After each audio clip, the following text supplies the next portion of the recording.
جنگ بدر۔ بدر مدینہ منورہ سے تقریباً 80 میل کے فاصلے پر ایک گاؤں کا نام ہے، جہاں زمانہ جاہلیت میں سالانہ میلہ لگتا تھا۔ یہاں ایک کنواں بھی تھا جس کا مالک کا نام بدر تھا۔ اسی کے نام پر اس جگہ کا نام بدر رکھ دیا گیا۔ اسی مقام پر جنگ بدر کا عظیم معرکہ ہوا، جس میں کفار قریش اور مسلمانوں کے درمیان سخت خون ریزی ہوئی۔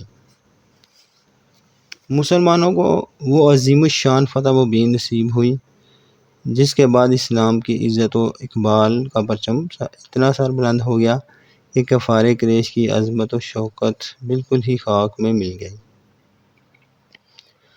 اللہ تعالیٰ نے جنگ بدر کے دن کا نام یوم الفرقان رکھا۔